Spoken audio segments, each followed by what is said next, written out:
excited that we get to do this. I'm here with the Melton family adults, and the kiddos are not in the room at the time, but they are. Not for now. Enjoying. Well, and I'm so grateful that you all agreed to go ahead and share some of your gifts with us, because I've really enjoyed seeing some of that just over this time where we've been sharing things virtually. And yeah, I would not have known that you all do share music together and have that ability, because I saw videos of guitar playing and then singing together, and it was like, oh, this is great. So thank you so much. And thanks for asking us. I know we were talking last night. Neither of us are professional musicians or have professional training, but music has, I guess, always been a part of the way we do faith together, and with our kids too, especially. So yeah, thanks for asking us. Kind of living the music that way, like having it in your home, having it around you all the time. That's really beautiful. Yeah, and I know, just for the people viewing, I think probably most people will be tuning in from our Holy Trinity community, so most of them will already know who you all are. But for anyone outside of that community, yeah, Father Jonathan and Rebekah, I met them when I started my job at Holy Trinity, and we just became really good friends, and we've had the opportunity to do a couple double dates over the pandemic period where we Zoom together and talk, and it's been so lovely to meet you all. Yeah, as far as you all and your kiddos and the involvement they'll have in the music, you want to tell me a little bit just about your background in how music has helped you become who you are, or just how it helps encourage you in different ways? Mm-hmm. Go first. All right. So as far as songs of faith, I don't know if anyone ever gave me this advice, but when I was young, I would sometimes, not often, but sometimes get bored during sermons. And I instinctively reached for the hymnal and just would dig through it, primarily as a source text for theology and stuff. But then as I got older, for music and that kind of stuff.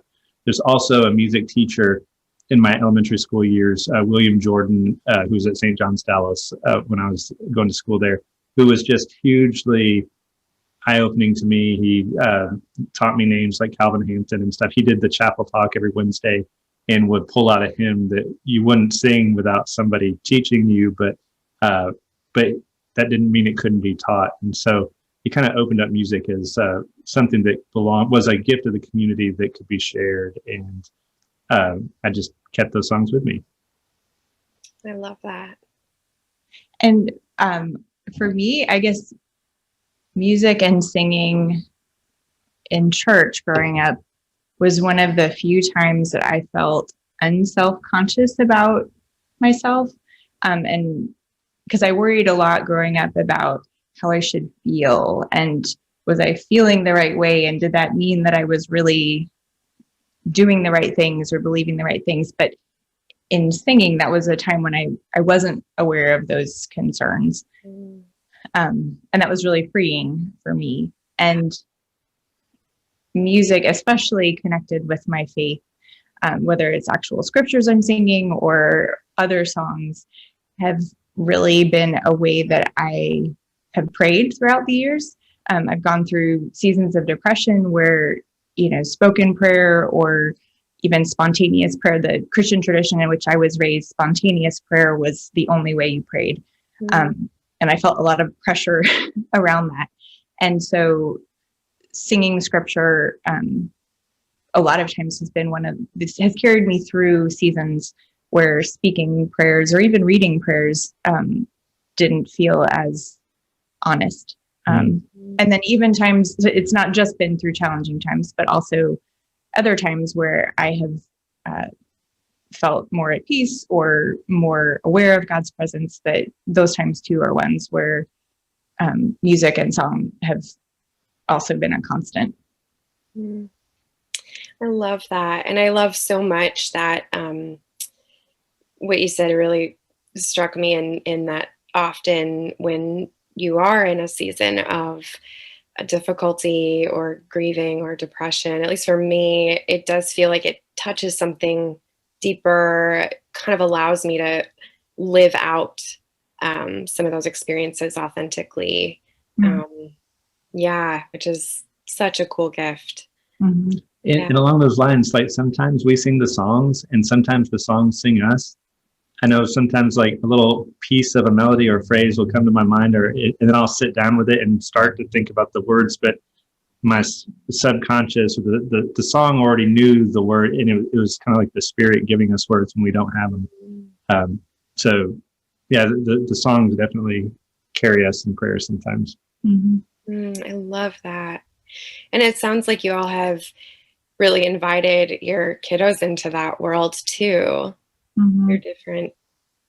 Oh my goodness. So when we were in Bernie out of grad school, I was serving as the associate at St. Helens Bernie.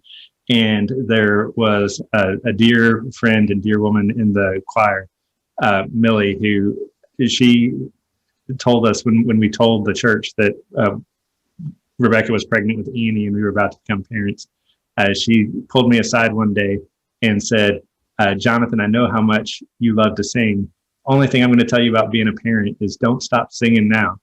And it was just so great. Like, because it never occurred to me that like one of the primary gifts of being a parent is having this awesome opportunity to not share music, share songs, but also share particular songs. So like the songs of today, which are very repetitive and very simple, have become great prayers in common with our kids. And now now they play instruments. They're musicians in their own right, and they're more talented than we are. So they can lead our singing too. I would say too, though, it hasn't been anything organized. Like it's not like we sit down at a certain time. We're like, okay, everyone, now we're doing group sing along. It's not like the Von Trapp family.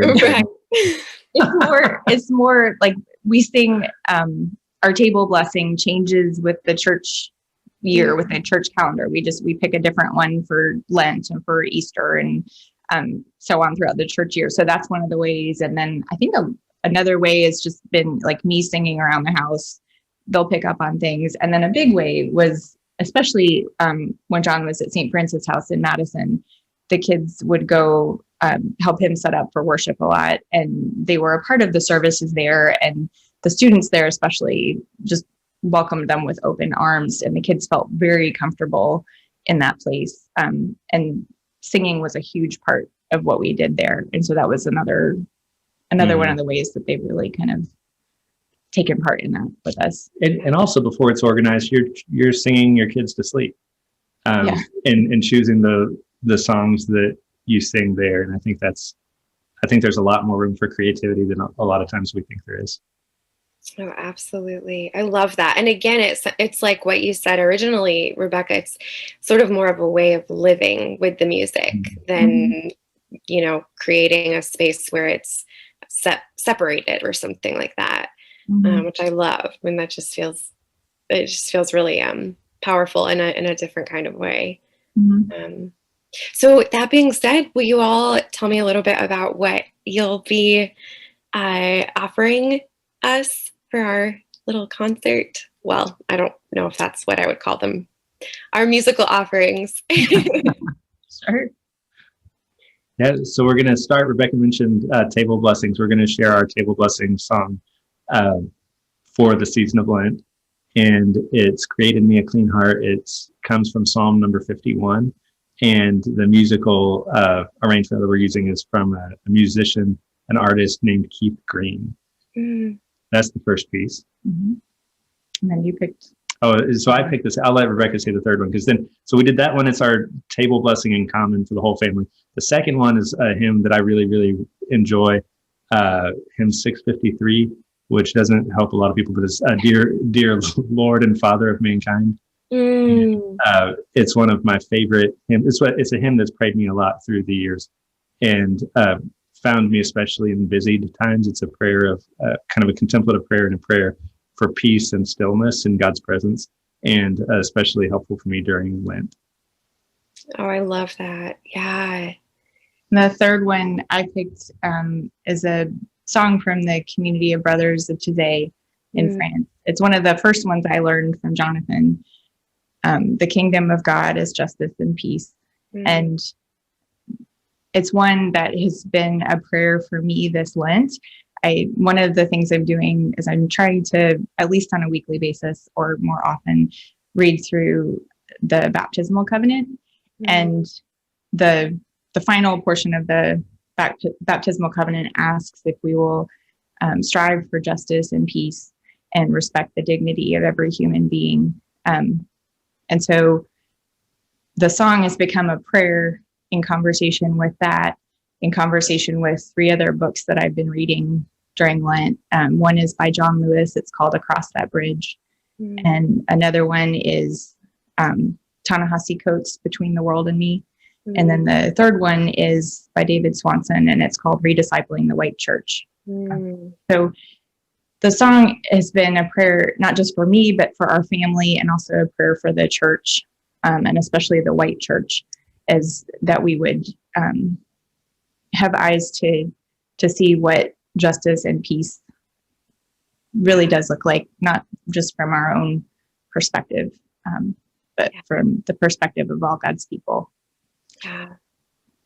I just want to add to that, the Discipling the White Church conversation has been through the diocese, and it's just been so encouraging to see different voices. I know we're in different small groups as a part of the reading group. You're with Bishop Sumner's wife, Stephanie, and just to have conversation partners in that can be a real gift. I think one of the gifts of Lent is to remember that the walk of faith is not sort of an individual test. It's a people of God on a journey. And so I know for me, that's one of the things I'm carrying with a grateful heart this season is that gathering given over to that specific intention. Oh, I love that.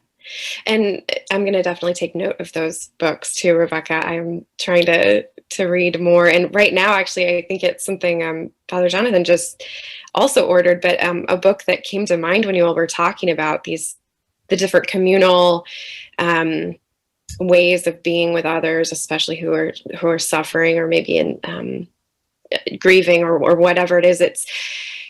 They're in this book, Henry Nouwen's book. It's called Reaching Out, and it talks about the internal reaching internally in order to better reach community and to find a way to hold that space for self and those of us who are struggling, who are all around us. And we do have to, or as Christians, we are called to partner in that feeling of there is always going to be someone struggling or suffering, and how do I make space in my heart to hold that communal just awareness of it, and then where you can advocate and do what you can to change things. So I love that, you brought us from your table at home where you're all internally sharing that in your family and with each other in the ways that you live music, but then how you have accessed the broader community and then even just the world, in what this last piece means for you and what you want to see. So, I love this. I'm so excited. And I'm excited to hear a Lenten table blessing. My family used to sing the doxology every night before dinner. And and I'll have to share this Lenten table blessing with them. I think it would be fun to switch it up. So cool. Well, thank you again for the invitation. Thank you. We've been so grateful for this series last year and again this year. And we're still kind of scratching our heads to be included in it, but it's a real gift and a blessing. So thanks. Absolutely. Thank you all so much.